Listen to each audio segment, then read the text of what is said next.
நெல்லை மாவட்டம் சீவலப்பேரி கால்நடை சந்தை 40 ஆண்டுகளுக்கு பின் திறக்கப்பட்டது. இந்த நிகழ்வில் மாவட்ட ஆட்சித்தலைவர் சுகுமார் கலந்து கொண்டு சந்தையை திறந்து வைத்தார். வாரந்தோறும் புதன்கிழமை சந்தை செயல்படும் என அறிவிக்கப்பட்டுள்ளது. நெல்லை மாவட்டம் சீவலப்பேரியில் தென் மாவட்டங்களில் மிகப்பெரிய கால்நடை சந்தை செயல்பட்டு வந்தது. பல்வேறு காரணத்தால் சீவலப்பேரி சந்தை 40 ஆண்டுகளுக்கு முன் மூடப்பட்டுவிட்டது. மேலும் மாவட்டத்தில் மேலப்பாளையம் மற்றும் அழகிய பாண்டிபுரம் அருகிலுள்ள ரெட்டியார்பட்டி சந்தை, மேலும் தூத்துக்குடி மாவட்டம் எட்டயபுரம், கைத்தாறு ஆகிய பகுதிகளில் தற்போது சந்தை நடந்து வருகிறது.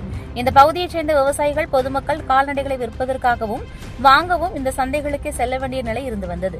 எனவே சீவலப்பேரி ஆடு, மாடு, கால்நடை சந்தையை திறக்க வேண்டும் என விவசாயிகள், பொதுமக்கள், வியாபாரிகள் தொடர்ந்து பல ஆண்டுகளாக கோரிக்கை விடுத்து வந்தனர். இவர்களின் கோரிக்கையை ஏற்று சீவலப்பேரி சந்தையை திறக்க அரசு உத்தரவிட்டது. இதனையடுத்து மாவட்ட நிர்வாகமும் அனுமதி அளித்த நிலையில் 40 ஆண்டுகளுக்கு பின் சீவலப்பேரியில் ஆடு, மாடு, கால்நடை சந்தை திறப்பு விழா நடைபெற்றது.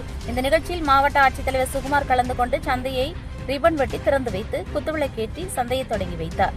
சந்தையில் ஆடுகள், மாடுகள், கோழி ஆகியவற்றை விற்பனைக்காக வியாபாரிகள் கொண்டு வந்துள்ளனர். விற்பனையும் நடந்து வருகிறது. வாரந்தோறும் புதன்கிழமை சந்தை நடைபெறும் என தெரிவிக்கப்பட்டுள்ளது. மேலும் 40 ஆண்டுகளுக்கு பின் சீவலப்பேரியில் சந்தை திறக்கப்பட்டுள்ளதால் தென்காசி, விருதுநகர், தூத்துக்குடி, கன்னியாகுமரி, மதுரை என தென் மாவட்டங்களைச் சேர்ந்த விவசாயிகள், பொதுமக்கள், வியாபாரிகள் பயன்பெறுவர்.